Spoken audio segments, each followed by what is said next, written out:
Notre émission se poursuit avec le grand oral. En invité, Judikaël Aledokun, il est directeur général adjoint de l'Office béninois du sport scolaire et universitaire. Il s'agit de la formation des encadreurs du football dans le cadre des classes sportives. De quoi retourne cette activité? Qu'en est-il des classes sportives, surtout avec la COVID-19? Élément de réponse dans un instant.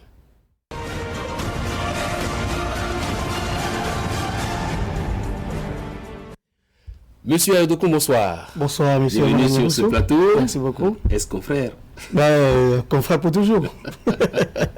Confrère de la peau, je veux dire. Merci beaucoup. Directeur général adjoint de l'OPSU, Office béninois du sport scolaire et universitaire. Il se tient actuellement un atelier, une formation des encadreurs de football.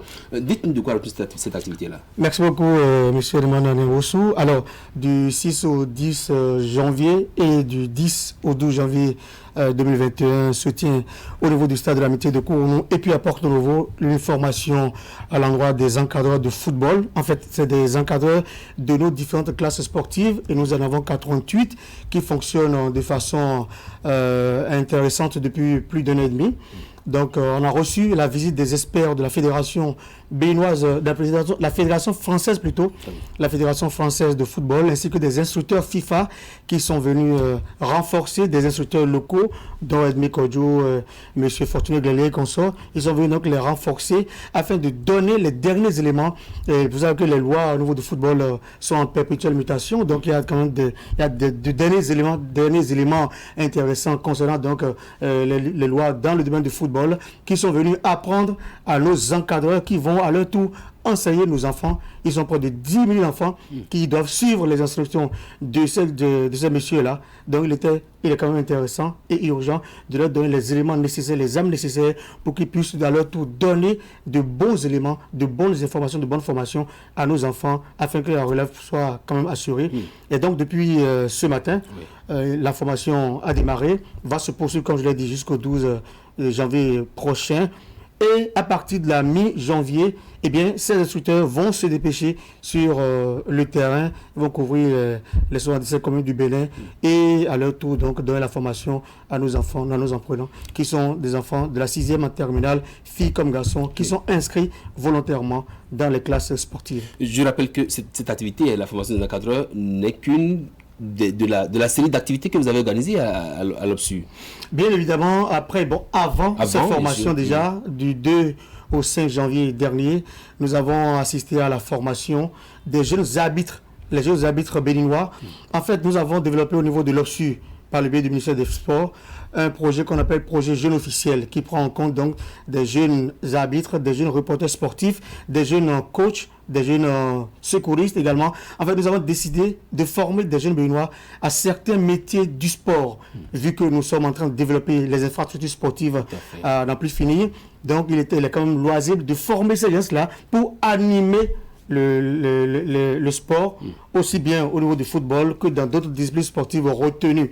Parce que ce que beaucoup ne savent pas en réalité, les infrastructures sportives qui sont en cours de construction, ce n'est pas que le stade de football. Il y a à côté le basket, le hand, le volley et consorts. Donc tous ces jeunes, nous sommes en train de les former dans le cadre d'un projet qu'on appelle Jeune officiel. Et donc nous avons eu l'appui de la FIFA, des instructeurs FIFA qui sont venus appuyer le volet arbitre de ce programme-là, le programme Jeune officiel. Ils étaient près de 200 jeunes à avoir suivi pendant 4 jours cette formation, aussi bien à Porto-Novo, Carbon et Calavier, en tout cas sur les anciens chefs de lieu des départements du Bénin. Ils sont un peu plus ou moins aguerris. La formation sera continue. À partir de février déjà, nous allons reprendre la formation et ce serait un recyclage pour les jeunes enfants. Les classes sportives, c'est vrai, ça a démarré il y a environ un an. Il y a eu que la crise sanitaire, la COVID-19 a sans doute passé par là. Les classes sportives, c'est plus d'un an, c'est près de 2 ans déjà. Et si on doit prendre en compte l'élaboration de tout le projet, c'est plus de 4 ans déjà. Et donc, c'est vrai, vous avez raison, disons en 2020, par l'événement à cause de l'avènement de la crise sanitaire, de la Covid, il y a eu, je ne dirais pas un relâchement, il y a, disons, une redéfinition des rôles, il y a eu quand même une adaptation aux nouvelles réalités, parce que, figurez-vous qu'à un moment donné, le gouvernement a décidé quand même de l'arrêt total des compétitions, d'accord, de football, disons des sports de groupe. Donc on a dû suspendre un peu, mais cela ne veut pas dire que la phase théorique ne se poursuivait pas. La phase pratique à un moment donné a été suspendue, elle sera relancée d'ici là, à la fin de la formation de leurs encadreurs, parce que, comme je l'ai dit, ce sont ceux-là qui iront sur le terrain pour donner l'enseignement à nos enfants. Alors, ça fait déjà 2 ans que ça a démarré, du point de vue pratique. Dites-nous comment ça se passe sur le terrain, les classes sportives. Alors, sur le terrain, nous en avons 88. Il y a 88 classes sportives. Il y a au moins une classe sportive par commune. Et à Cotonou, on a retenu chaque arrondissement comme étant une commune. Et donc, à Cotonou, on en a 13. Au total, ça fait 83 parce qu'il y a également des classes sportives retenues un peu au niveau de l'université. Alors, ces classes sportives fonctionnent comment? Comme on l'a dit au début, ce sont des enfants, filles et garçons de la 6e en terminale qui se sont inscrits de façon volontaire dans un certain nombre de disciplines, 5 au total, football, handball, basket, gymnastique et consorts. Non, pas la gymnastique, l'athlétisme plutôt, qui sont inscrits volontairement. Et donc, on a défini un lieu de regroupement qu'on a appelé classe sportive. Donc, la classe, ce n'est pas comme une classe ordinaire. C'est un regroupement d'enfants issus de plusieurs écoles qui viennent rester à un endroit sous l'égide d'un encadreur sportif qui leur donne la formation qui s'impose.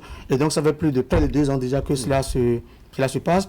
Et cette année, il y aura le démarrage d'une compétition qu'on appelle les interclasses sportives. C'est 88 classes sportives vont s'affronter entre elles pour qu'on ait l'élite qu'on veut développer.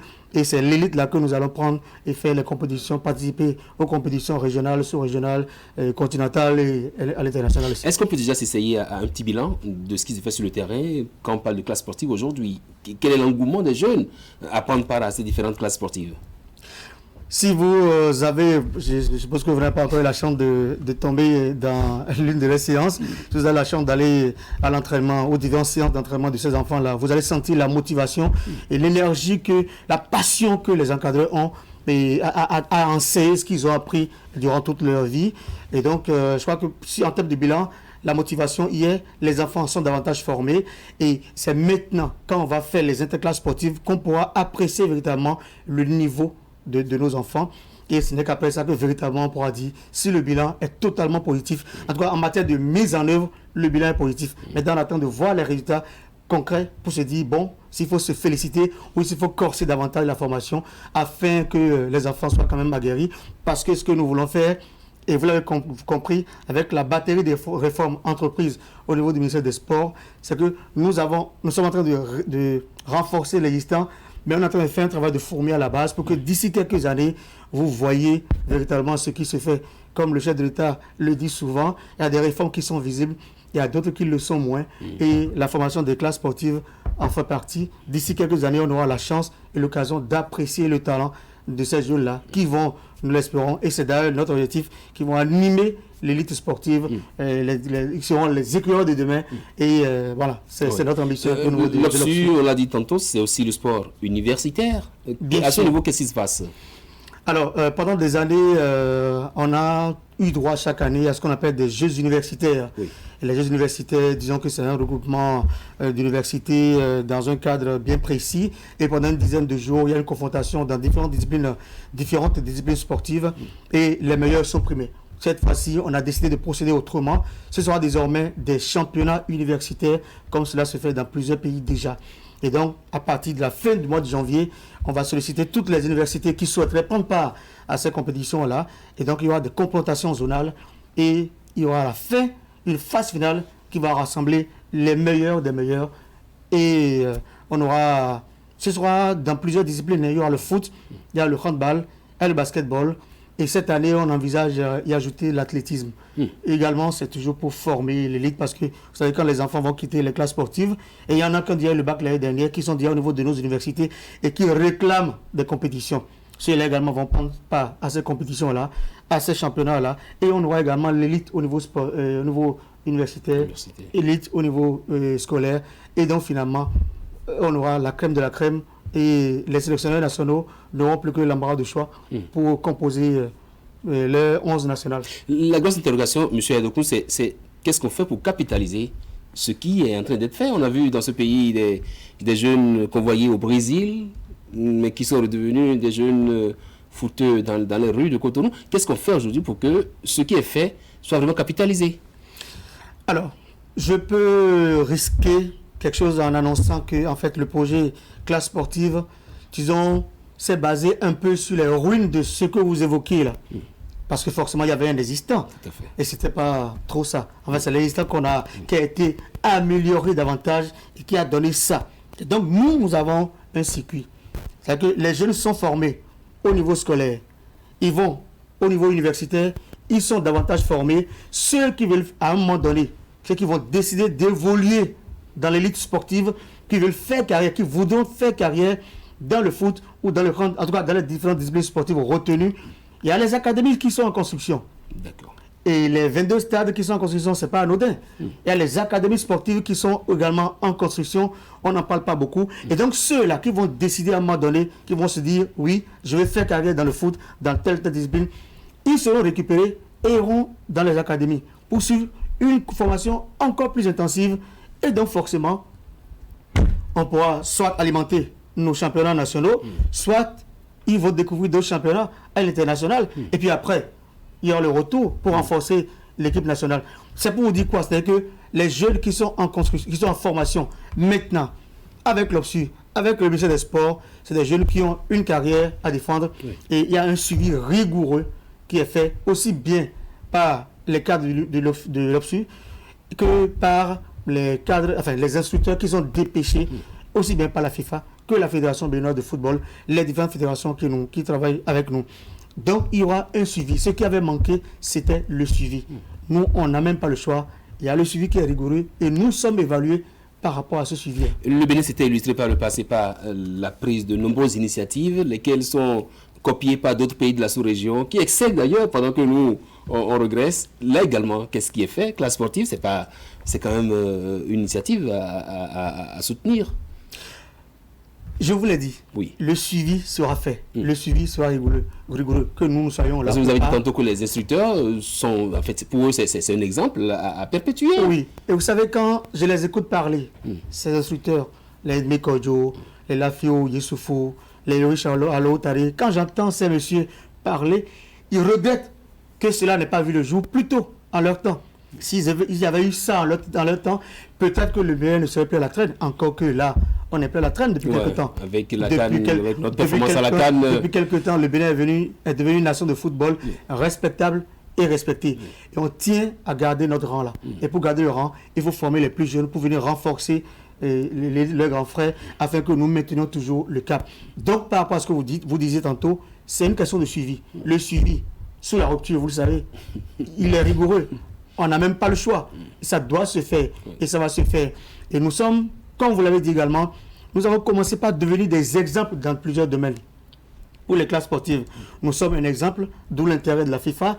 Pour la formation des jeunes arbitres, nous sommes un exemple. Et laissez-moi vous dire que si les experts sont venus, c'est également parce que le Bénin veut servir d'exemple. Et c'est à partir du Bénin que nous voulons développer l'expérience dans toute l'Afrique. Donc ils sont là pour faire le suivi avec nous, pour s'assurer qu'effectivement d'ici quelques années, nous aurons atteint les résultats.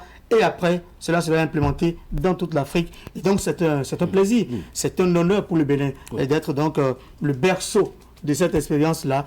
Et on ne peut que s'en réjouir. Et il n'est plus question, dorénavant, de commencer quelque chose et de se voir ravi peut-être par d'autres pays.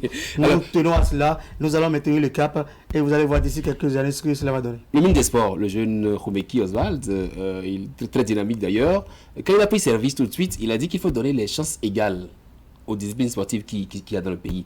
Est-ce que vous voulez nous dire donc qu'à part le foot, toutes les disciplines méritent la même attention que ce qui se passe au niveau du foot? Bien évidemment. Parce que là, on ne parle que d'instructeurs en fait, en football. Oui, est-ce qu'il y a aussi encadreurs aussi en handball, en volley, ainsi de suite? Oui.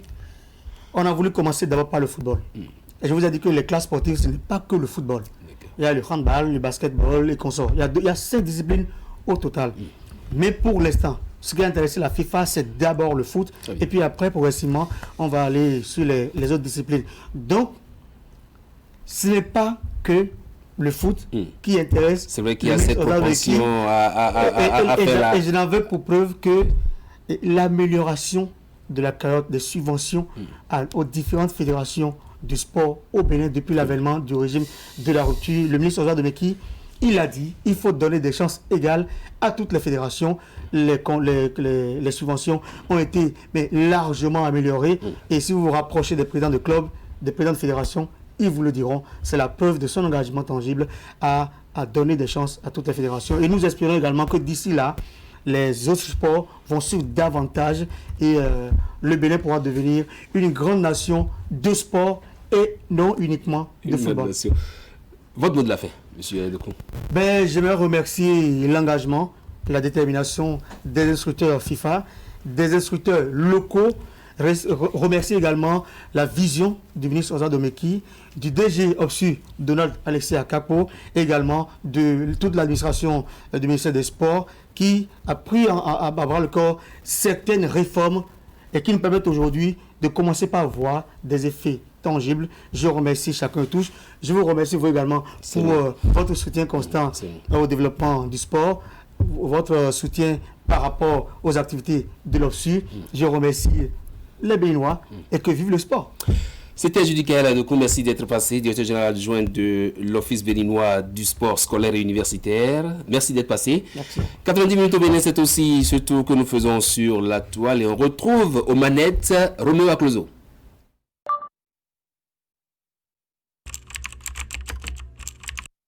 Votre chaîne Canal 3 Bénin à portée de main.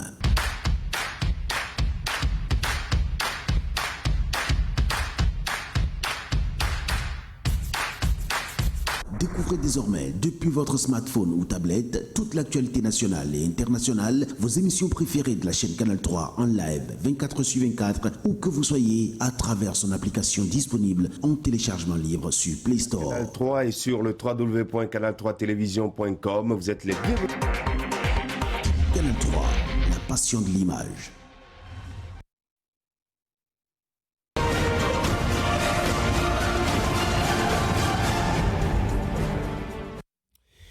Il est déjà ici à mes côtés, Roméo Aklozo, bonsoir. Bonsoir, man. Heureuse année à vous. Merci. C'est la première fois qu'on se retrouve. On se souhaite bonne et heureuse année 2021. Oui. Sans trop discourir. Merci à vous. Sujet actuel, sujet numéro 1, le président Patrice Talon qui entame demain, jeudi, la deuxième phase de sa tournée de reddition des comptes. Cela a été annoncé par la part du gouvernement. En ces termes, tournée présidentielle, le président Patrice Talon entame la deuxième phase de sa tournée de reddition de comptes.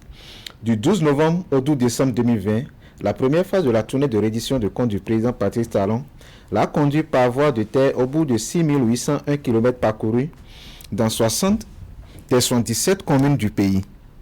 Fidèle à sa volonté de reddition de comptes à ses concitoyens, le chef de l'État reprendra à compter de ce jeudi 7 janvier 2021 son bâton de pèlerin pour aller à la rencontre des 17 communes restantes. Ainsi, il rencontrera le prochain jour les populations de Perere, Ndali, Karimaman, Segbana, Gogunu, Sinande, Peunko, Tukuntuna, Tangueta, Kopago, Wake, Souava, Akpro, Misirite, Semekpodi, Agege, Adjoun et Bonou. Cette tournée présidentielle intervenant par temps de pandémie de la COVID-19, les mesures barrières seront strictement observées sur les lieux où les rencontres se tiennent et les populations sont invitées à ne pas provoquer de grands regroupements. Il y a la photo du président Patrice Talon par la suite. Par la suite, oui. Voilà. Bon, sauf que c'est pas la tenue de combat. Non, ici c'est la tenue fétiche. D'accord. Ouais. Très bien, on recueille les commentaires à président. Allez-y. Claude Alofa, mon président, la route du développement avance avec vous. Nous sommes prêts pour le parcours à vos côtés. Barthélémy Togbe. Et si le président faisait un tour au ministère du Plan, surtout à l'INSAE, pour voir comment se fait les recrutements parallèles? Le projet H est une preuve vivante où la liste des agents enquêteurs retenus par le projet a été trafiquée au profit d'autres personnes. Thierry Goussonlon. On vous suit, monsieur le président, longue vie à vous. Révérend prophète Aye Melito. Essayez de nous clarifier l'affaire de Yves Organ, sinon c'est flou.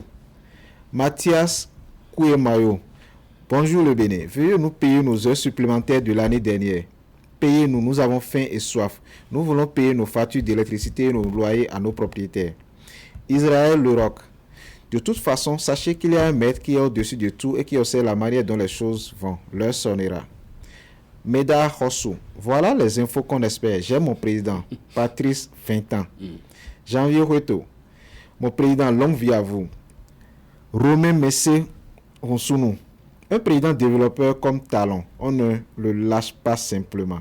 Maintenons le cap avec lui et il doit nous construire le contournement nord, le siège de l'Assemblée nationale, l'asphaltage dans la commune non bénéficiaire de la première phase et l'asphaltage deuxième phase pour celles qui l'avaient bénéficié, et enfin l'indépendance énergétique et de l'eau pour tous.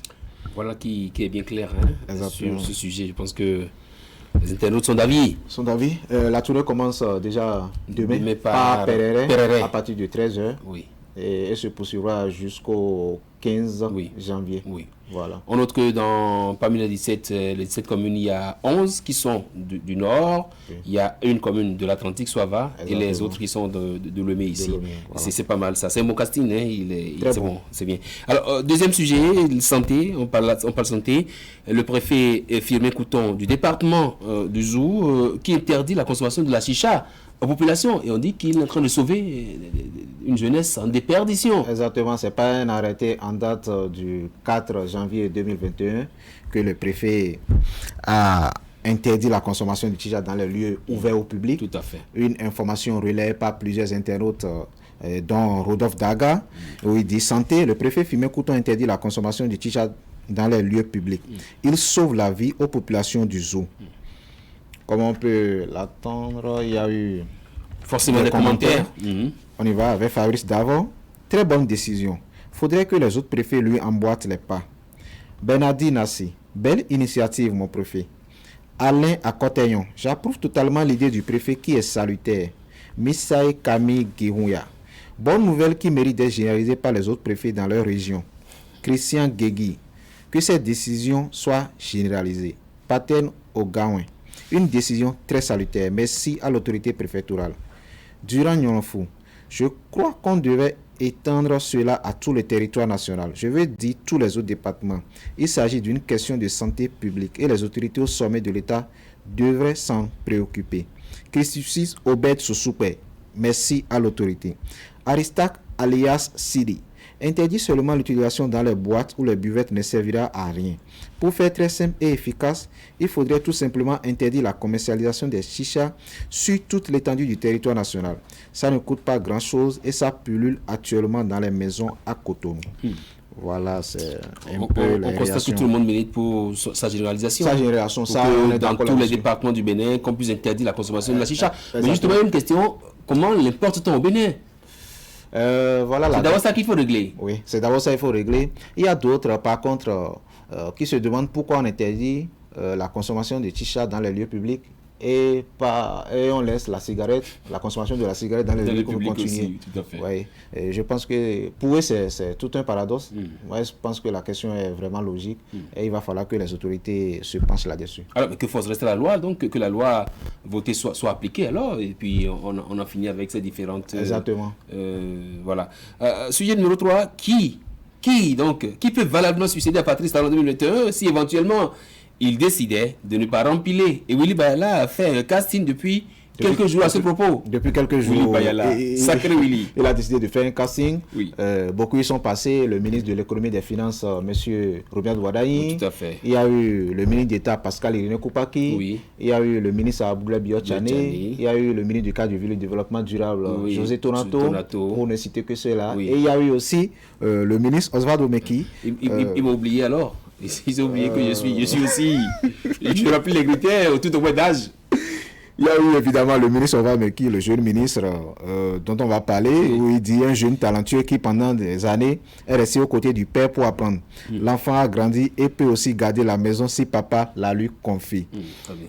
Avec le ministre Omeki, avec son joli sourire. Tout à fait.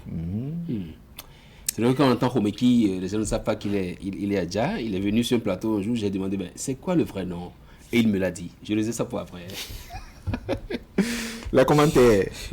Saïb Soumanu Koumate. Nous avons désormais des jeunes dont nous pouvons être fiers. C'est le cas de M. Omeki qui fait des exploits dans le secteur du sport. AICB, Kandjovi Sedro, c'est la foudre des vieux politicards que tu attires ainsi sur notre jeune premier, que Dieu veille sur lui. Vraiment. Voilà un réaliste, voilà quelqu'un qui... un endogénéiste. Non, rien ne lui arrivera. Amen. Un exemple de sagesse et de bonne conduite pour la jeunesse d'ici Rodolphe Daga. Idelphonse Sou qui dit, Omeki est politique Contrairement à Wadaï qui lui est purement technique. Omeki peut faire le job. Il n'a pas du tout menti. Nedak Bazou, le ministre Omeki est un exemple de loyauté. Il a un jeune exemplaire, un modèle à suivre. Sans vous mentir, Oswald Omeki méritait plus dans le gouvernement que le poste qu'il occupe actuellement. J'aime particulièrement cet homme. Malachi Ayena, pétri de talent tout simplement. Pocheme Emmanuel, je voterai plein. Blum. Avec rapidité, quoi. Avec rapidité, quoi. Oui. Aaron Zossou, et c'est justement pourquoi nous parlons du système Patrice Talon. Vous comprenez un peu ce qu'il veut dire Tout à fait, oui. Voilà. Christian Guégui, une relève incontestable de qualité. Il fait la fierté de la jeunesse et rassure le président Talon que la jeunesse est capable. Fortuné Agassuno, si c'est lui, je le soutiendrai 100%. Très bien. Voilà. Très bien. Voilà donc qui est clair. Les opinions ne sont pas pour autant partagées. Hein. On sait déjà comment ça évolue. Ça a voulu. Mais bon, le président lui-même va se prononcer. Sauf que Patrice Talon a prévu se prononcer en janvier. Oui, il a commencé par annoncer quelques indices à l'occasion de son message de la nation. On attend. Vous y trouvez oui, c'est clair. Avec Patrice Talon, il faut s'attendre à tout. Non, il y a des indices. Hein. Il y a des indices. Quand il dit je ne me déroberai pas à ce devoir, oui. Je pense qu'il annonce beaucoup de signes. On va voir. Il a annoncé ça en janvier. C'est déjà là, on est déjà là. Voilà. On espère bien. Merci à vous, Robert Clozo. Merci, Eman. C'était donc 90 minutes au Bénin. Nous sommes 6 janvier 2021. Si vous avez fait le savoir, au revoir et à vendredi ou à lundi.